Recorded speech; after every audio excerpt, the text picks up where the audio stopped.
दोस्तों, आज भारत और साउथ अफ्रीका के बीच दूसरे टेस्ट मैच का चौथा दिन खेला गया और आज का दिन बेहद रोमांचक रहा। इस वीडियो में हम आपको आज के खेल का पूरा हाइलाइट्स बताएंगे, तो वीडियो को अंत तक जरूर देखें। और अगर वीडियो पसंद आया तो एक लाइक जरूर करें। इस वीडियो का लाइक टारगेट है 1000 लाइक्स। दोस्तों, भारत और साउथ अफ्रीका के बीच 2 मैचों की टेस्ट सीरीज का दूसरा टेस्ट गुवाहाटी के बरसाबारा क्रिकेट स्टेडियम में खेला जा रहा है। इस मैच के पहले 3 दिन पूरी तरह साउथ अफ्रीका के नाम रहे। पहले दिन उन्होंने टॉस जीतकर पहले बल्लेबाजी चुनी और दिन के अंत तक 6 विकेट पर 247 रन बनाकर मजबूत स्थिति बना ली थी। दूसरे दिन उन्होंने वहीं से खेलना शुरू किया और भारतीय गेंदबाजी की पहली ही घड़ी से परीक्षा ले डाली। सेनुरन मुथुसामी और काइल वेरेना की जोड़ी ने भारतीय गेंदबाजों को जमकर परेशान किया। वेरेना भले ही 50 का आंकड़ा पार न कर पाए हों, लेकिन मुथुसामी ने शानदार 109 रनों की पारी खेली। उनके आउट होने के बाद ऐसा लगा था कि शायद साउथ अफ्रीका की पारी जल्दी सिमट जाएगी, लेकिन तभी मैदान पर तूफान लेकर आए मार्को यानसन। उन्होंने सिर्फ तेज बल्लेबाजी ही नहीं की, बल्कि 93 रनों की आक्रामक पारी खेलकर भारत को पूरी तरह बैकफुट पर ढकेल दिया।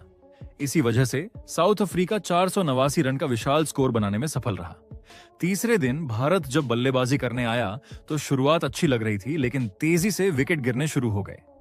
यशस्वी जायसवाल को छोड़ दें तो कोई भी बल्लेबाज बड़ी पारी नहीं खेल सका। नतीजा यह हुआ कि भारत की पूरी टीम सिर्फ 201 रन पर सिमट गई और साउथ अफ्रीका ने पहली पारी में 288 रन की बहुत बड़ी बढ़त हासिल कर ली।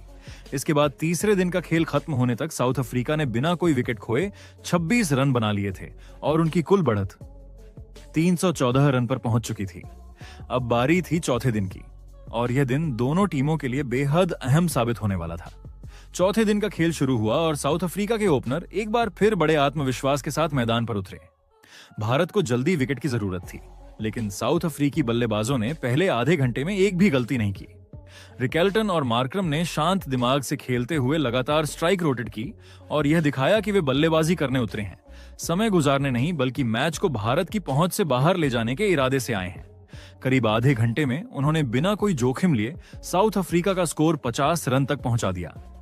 भारत के तेज गेंदबाज बुमराह और सिराज लगातार कोशिश कर रहे थे, लेकिन बल्लेबाज पिच पर जम चुके थे। इसके बाद कप्तान पंत ने गेंद स्पिनर्स को देने का फैसला किया और यही फैसला भारत के लिए गेम चेंजर बना। जडेजा ने जैसे ही पिच पर घूमती गेंद डाली, रिकेल्टन एकदम अलग अंदाज में खेलने लगे। शायद उन्हें लगा कि स्पिनर पर अटैक करना चाहिए। उन्होंने एक कदम आगे बढ़कर जडेजा की फ्लाइटेड गेंद को मिड विकेट के ऊपर उठाने की कोशिश की, लेकिन गेंद उतनी नहीं घूमी जितनी उन्होंने सोची थी। उनके बल्ले का फेस खुल गया और गेंद ऊपरी किनारे से निकलकर हवा में उछली। कवर पर खड़े मोहम्मद सिराज ने शानदार टाइमिंग के साथ जंप लगाया और कैच लपक लिया। इस तरह रिकेल्टन 35 रन बनाकर आउट हुए और साउथ अफ्रीका का पहला विकेट 59 रन पर गिरा। जडेजा का आत्मविश्वास अब बढ़ चुका था। उन्होंने मार्करम को लगातार आगे खींचने की रणनीति अपनाई। एक गेंद को सपाट रखा, फिर अगली को फ्लाइट दी और फिर अचानक एक ऐसी गेंद डाली जो पिच से तेजी से घूमी। मार्करम गेंद को फ्रंट फुट पर आकर डिफेंड करना चाहते थे, लेकिन गेंद उनकी बैट और पैड के गैप से निकलकर सीधे ऑफ स्टंप पर जा लगी। मार्करम 29 रन बनाकर बोल्ड हो गए। इसके बाद क्रीज पर आए कप्तान टेम्बा बावुमा, लेकिन वे भी टिक नहीं सके। वॉशिंगटन सुंदर की गेंदबाजी ने उन्हें चौंका दिया। सुंदर ने लेग स्टंप के आसपास एक उछाल भरी गेंद फेंकी। बावुमा ने हल्का सा नजदीकी शॉट खेलना चाहा, लेकिन गेंद उनके ग्लव्स से लगकर लेग स्लिप की ओर उड़ गई। वहां नीतीश रेड्डी पहले से तैयार थे और उन्होंने कैच पूरा किया। बावुमा सिर्फ 3 रन बनाकर आउट हुए और साउथ अफ्रीका का स्कोर 77 रन पर 3 विकेट हो चुका था। 3 विकेट जल्दी गिरने के बाद ऐसा लगा कि भारत मैच में वापस आ सकता है, लेकिन फिर मैदान पर आए टोनी डी जॉर्जी और ट्रिस्टन स्टब्स। दोनों ने शुरुआत में थोड़ी सावधानी बरती, लेकिन धीरे धीरे उन्होंने अपना आक्रामक खेल दिखाना शुरू कर दिया। डी जॉर्जी ने सुंदर पर एक शानदार छक्का जड़ा और दिखाया कि वे दबाव में नहीं आएंगे। दूसरी तरफ स्टब्स ने भी घूमती गेंदों को बैकफुट पर खेलना शुरू किया और भारतीय गेंदबाजों पर दबाव डाला। दोनों ने मिलकर टीम का स्कोर 100 के पार पहुंचाया। सत्र के आखिरी कुछ ओवरों में भारत ने कड़ी कोशिश की, लेकिन कोई और विकेट नहीं मिला। टी ब्रेक तक साउथ अफ्रीका का स्कोर था 3 विकेट पर 107 रन। उनकी कुल बढ़त 395 रन हो गया था। अब मैच पूरी तरह साउथ अफ्रीका के नियंत्रण में था। भारतीय टीम चौथे दिन के पहले सत्र में अच्छी वापसी कर सकती थी, लेकिन डी जॉर्जी और स्टब्स ने भारत को फिर दबाव में ला दिया। पहला सत्र साउथ अफ्रीका के नाम रहा था, लेकिन असली कहर तो दूसरे सत्र में देखने को मिला जब ट्रिस्टन स्टब्स और टोनी डी जॉर्जी ने भारतीय गेंदबाजों की बुरी तरह परीक्षा ली। लंच के बाद जैसे ही खेल शुरू हुआ, लगा मानो स्टब्स और जॉर्जी यह तय करके आए हों कि अब सिर्फ टिकना नहीं बल्कि आक्रामक खेल दिखाना है। पिच थोड़ी धीमी थी, लेकिन स्पिनरों को खास मदद नहीं मिल रही थी, जिसका फायदा साउथ अफ्रीका के बल्लेबाजों ने जमकर उठाया।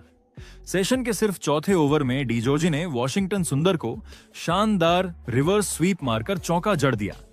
ये शॉट देखकर साफ लग रहा था कि वे स्पिनर्स पर दबाव बनाना चाहते हैं। जडेजा और सुंदर लगातार एक जैसी लाइन व लेंथ डालने की कोशिश कर रहे थे, लेकिन दोनों बल्लेबाज स्वीप और रिवर्स स्वीप की बौछार से रन बटोरते जा रहे थे। गेंदबाजों को समझ नहीं आ रहा था कि लाइन बदलें या लेंथ। कप्तान ऋषभ पंत ने महसूस किया कि अब बदलाव जरूरी है, इसलिए उन्होंने कुलदीप यादव को अटैक पर लगाया। उम्मीद थी कि कुलदीप की टर्न और फ्लाइट शायद बल्लेबाजों को परेशान करे, लेकिन ऐसा हुआ नहीं। जैसे ही कुलदीप आए, ट्रिस्टन स्टब्स ने उन पर रिवर्स स्वीप लगाकर चौका ठोक दिया। पंत और कुलदीप दोनों चौंक गए कि बल्लेबाजों से इतने कॉन्फिडेंस के साथ हर स्पिनर पर एक ही प्लान से रन बना रहे हैं। एक ओवर में कुलदीप ने स्टब्स के खिलाफ एलबीडब्ल्यू की जोरदार अपील की। गेंद सीधी पिच हुई, स्टब्स ने स्वीप मिस किया और गेंद पैड पर लगी। कुलदीप को पूरा यकीन था कि बल्लेबाज आउट है। अंपायर ने नॉट आउट दे दिया तो कुलदीप ने पंत को DRS लेने के लिए मना लिया, लेकिन रीप्ले में दिखा गेंद लेग स्टंप मिस कर रही थी। DRS बेकार हो गया और भारतीय टीम का एक रिव्यू भी चला गया। मैदान पर मौजूद भारतीय खिलाड़ियों के चेहरे देखकर लग रहा था कि अब चीजें हाथ से फिसलती जा रही हैं। स्टब्स और जॉर्जी ने लगातार स्वीप रिवर्स स्वीप की स्ट्रैटेजी से आसानी से रन बटोरे। सुंदर पर चौका, जडेजा पर चौका और कुलदीप पर भी चौके। कुछ ओवर ऐसे थे जहां हर दूसरी गेंद बाउंड्री के लिए जा रही थी। इसी दौरान साउथ अफ्रीका का स्कोर 150 के पार पहुंच गया और उनकी बढ़त 440 रन से भी आगे निकल गई। भारतीय गेंदबाज थके हुए लगने लगे थे। पिच पर उछाल और टर्न कम थी और बल्लेबाजों के आत्मविश्वास ने दबाव और बढ़ा दिया था। लगातार रन आने से भारत पर दबाव बढ़ता जा रहा था, लेकिन रविंद्र जडेजा ने आखिरकार वो विकेट निकाल ही लिया जिसका इंतजार लंबे समय से था। जडेजा ने एक फ्लैट और गुड लेंथ गेंद ऑफ स्टंप पर डाली। डी जॉर्जी स्वीप खेलने के लिए नीचे बैठे, लेकिन गेंद उनकी बैट से नहीं लगी और सीधे पैड पर जा लगी। अंपायर रिचर्ड कैटलब्रो ने तुरंत उंगली उठा दी और उन्हें आउट दे दिया। डी जॉर्जी ने DRS ले लिया, लेकिन स्क्रीन पर 3 लाल दिखाई दिए। गेंद सीधे ऑफ स्टंप पर लग रही थी। वे 49 रन बनाकर आउट हुए और अपनी 50 से सिर्फ 1 रन दूर चूक गए। भारत को थोड़ी राहत मिली, लेकिन सिर्फ थोड़ी, क्योंकि अगला बल्लेबाज और भी खतरनाक इरादों के साथ आया। मुल्डर क्रीज पर आए और आते ही उन्होंने भारतीय गेंदबाजों के खिलाफ हमला शुरू कर दिया। कुलदीप यादव की एक फ्लाइटेड गेंद को उन्होंने कदमों का इस्तेमाल करते हुए शानदार चौके में बदल दिया। उधर ट्रिस्टन स्टब्स ने भी 1 रन लेकर अपनी अर्धशतक पूरी कर ली। ये 50 बेहद कम समय में बेहद आत्मविश्वास से भरी पारी थी। अब दोनों बल्लेबाजों ने रनों की रफ्तार को और बढ़ा दिया था। जडेजा और कुलदीप पिच की मदद के बिना संघर्ष करते दिख रहे थे। गेंद हाथ में फंस नहीं रही थी और बल्लेबाजों ने आसानी से आगे या पीछे जाकर शॉट खेल ले रहे थे। भारतीय कप्तान पंत ने यशस्वी जायसवाल को भी गेंद पकड़ा दी, शायद पार्ट टाइम स्पिन से कुछ हो जाए, लेकिन मोल्डर ने उन पर भी लॉन्ग ऑफ की दिशा में चौका जड़ दिया। इसी के साथ साउथ अफ्रीका की लीड 500 रनों के पार चला गया। अब यह बात साफ हो चुकी थी कि भारत के लिए यह लक्ष्य लगभग नामुमकिन है। मैदान के बाहर बैठे एक्सपर्ट बोलने लगे, अब साउथ अफ्रीका घोषित कर देगी, लेकिन साउथ अफ्रीकी टीम का प्लान अलग था। वे रन बनाते रहे बिना किसी जल्दी के। इसके बाद लंच ब्रेक हुआ, तब साउथ अफ्रीका का स्कोर था 4 विकेट पर 220 रन। स्टब्स 60 और मुल्डर 29 रन बनाकर नाबाद थे। साउथ अफ्रीका की लीड अब 508 रनों का हो गया था। साउथ अफ्रीका ने इस सेशन में सिर्फ 1 विकेट खोया और 113 रन बना डाले। ये पूरी तरह साउथ अफ्रीका का सत्र रहा। भारत के गेंदबाज लगातार कोशिश करते रहे, लेकिन कोई खास असर नहीं हुआ। अब सबके मन में एक ही सवाल था, साउथ अफ्रीका पारी कब घोषित करेगी? सबको यही उम्मीद थी कि तीसरे सत्र की शुरुआत होते ही साउथ अफ्रीका पारी घोषित कर देगी और भारत को बल्लेबाजी का मौका मिलेगा। सभी एक्सपर्ट और दर्शक यही सोच रहे थे कि 500 से ज्यादा की बढ़त काफी है और अब मेहमान टीम भारत को दबाव में बैटिंग के लिए बुलाएगी, लेकिन ऐसा कुछ भी नहीं हुआ। तीसरे सत्र की शुरुआत में भी साउथ अफ्रीका ने बल्लेबाजी जारी रखी। ट्रिस्टन स्टब्स और व्यान मुल्डर फिर से क्रीज पर आए और बिना किसी जल्दी के अपनी टेस्ट शैली वाली बल्लेबाजी शुरू कर दी। मैदान पर मौजूद खिलाड़ी, कमेंटेटर, एक्सपर्ट सब हैरान थे कि आखिर साउथ अफ्रीका पारी घोषित क्यों नहीं कर रही है। इतनी बड़ी बढ़त के बाद भी उनका खेल नॉर्मल टेस्ट बैटिंग जैसा था। न कोई तेज रन बनाने की कोशिश, न बड़े शॉट्स की बौछार, बस धीरे धीरे रन जोड़ते जा रहे थे। यही वजह थी कि कई लोग समझ ही नहीं पा रहे थे कि टीम की योजना क्या है। सबका यही मानना था कि जितना देर साउथ अफ्रीका करेगी उतना फायदा भारत को मिलेगा, क्योंकि भारत को बल्लेबाजी के लिए कम समय मिलेगा और मैच बचाने के चांस बढ़ जाएंगे। भारतीय गेंदबाज काफी ओवर फेंक चुके थे और थकावट साफ दिखाई दे रही थी। जडेजा, कुलदीप और सुंदर लगातार कोशिश कर रहे थे, लेकिन विकेट मिल नहीं रहा था। कप्तान पंत ने सोचा कि कुछ अलग किया जाए, इसलिए उन्होंने नीतीश रेड्डी को गेंद थमा दी। लेकिन रेड्डी की गेंदबाजी में न लाइन थी न लेंथ, और स्टब्स ने तो उनके एक ही ओवर में लगातार 2 चौके ठोक दिए। पिच पर अब गेंदबाजी भारी लग रही थी और बल्लेबाजी एकदम आसान। स्टब्स पहले से ही शानदार लय में खेल रहे थे। जैसे जैसे उनका स्कोर 80 के पार पहुंचा, उन्होंने गियर बदलते हुए तेज रन बनाना शुरू किया। उन्होंने कुलदीप और सुंदर पर कुछ आक्रामक शॉट खेले और फिर रविंद्र जडेजा के ओवर में एक खूबसूरत स्लॉग स्वीप लगाते हुए छक्का जड़ दिया। उनके बल्ले से निकली यह शॉट देखकर लगा कि वे आज अपने पहले टेस्ट शतक की ओर बढ़ रहे हैं।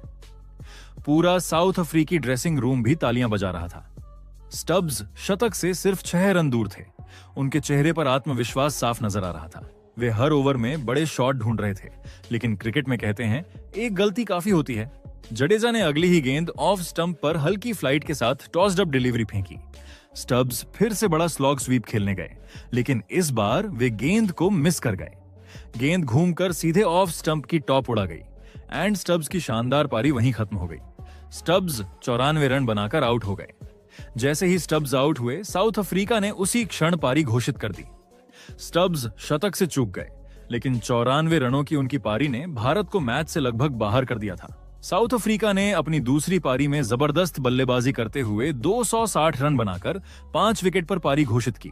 व्यान मुल्डर 35 रन बनाकर नाबाद लौटे, जबकि भारत की ओर से रविंद्र जडेजा ने सबसे ज्यादा 4 विकेट चटकाए। इन रन के साथ साउथ अफ्रीका की कुल बढ़त पहुंच गई 548 रन तक, यानी भारत को जीत के लिए चाहिए थे 549 रन, जो कि लगभग असंभव। किसी तरह मैच को ड्रॉ की ओर ले जाया जाए। इतने बड़े दबाव के बीच भारत की ओर से केएल राहुल और यशस्वी जायसवाल ओपनिंग करने उतरे। साउथ अफ्रीका ने गेंदबाजी की शुरुआत की अपने 2 सबसे भरोसेमंद गेंदबाजों से, मार्को यानसन और व्यान मुल्डर। शुरुआती 2 ओवर मेडन रहे। दोनों भारतीय बल्लेबाज बेहद सतर्क दिखाई दिए। कोई रिस्क नहीं, कोई बड़ा शॉट नहीं। तीसरे ओवर की पहली ही गेंद पर जायसवाल ने माहौल बदला और मार्को यानसन को खूबसूरत चौका झड़कर टीम का खाता खोला। फिर 5वें ओवर में जायसवाल ने एक शानदार शॉट लगाया। बाहर की छोटी गेंद को जायसवाल ने शानदार तरीके से रैंप कर दिया। गेंद स्लिप्स के ऊपर से सीधे बाउंड्री पार 6 रनों के लिए चली गई। जायसवाल सकारात्मक खेल रहे थे, लेकिन दूसरी ओर राहुल ने ठान लिया था कि आज सिर्फ बचाव करना है, रन बनाना नहीं। ओपनर्स को बस 15 ओवर सुरक्षित तरीके से निकालने थे। भारत ठीक ठाक स्थिति में था, लेकिन फिर जायसवाल ने जल्दबाजी में गलती कर दी। यानसन की बाहर जाती गेंद को जायसवाल ने कट करने की कोशिश की। गेंद ने हल्का सा एज लिया और विकेट कीपर ने आसान कैच लपक लिया। जायसवाल फिर से एक लेफ्ट आर्म पेसर के सामने फंस गए। वे 13 रन बनाकर आउट हुए और भारत का पहला विकेट 17 के स्कोर पर गिरा। अब क्रीज पर आए साई सुदर्शन। उन्होंने राहुल के साथ मिलकर फिर से स्थिरता लाने की कोशिश की।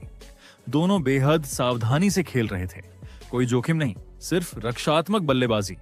लेकिन जैसे ही राहुल थोड़ा सेट होने लगे, साउथ अफ्रीका ने स्पिनर साइमन हार्मर को गेंद थमा दी और उन्होंने तुरंत कमाल कर दिया। 10वें ओवर में हार्मर की घूमती हुई गेंद राहुल को धोखा दे गई। वे आगे बढ़कर खेलने की कोशिश में बिल्कुल चूक गए और स्टंप्स बिखर गए। राहुल सिर्फ 6 रन बनाकर आउट हुए। भारत का स्कोर हुआ 21 रन पर 2 विकेट। इस कठिन समय में भारत ने अपने नाइट वॉचमैन कुलदीप यादव को भेजा। उनका काम था दिन के बाकी ओवर सुरक्षित खेलना। साई सुदर्शन और कुलदीप ने मिलकर साउथ अफ्रीका के गेंदबाजों को अच्छी तरह झेला। चौथे दिन का खेल खत्म होने तक भारत का स्कोर रहा 27 रन पर 2 विकेट। साई सुदर्शन 2 और कुलदीप यादव 4 रन बनाकर नाबाद थे। भारत को जीत के लिए अभी भी चाहिए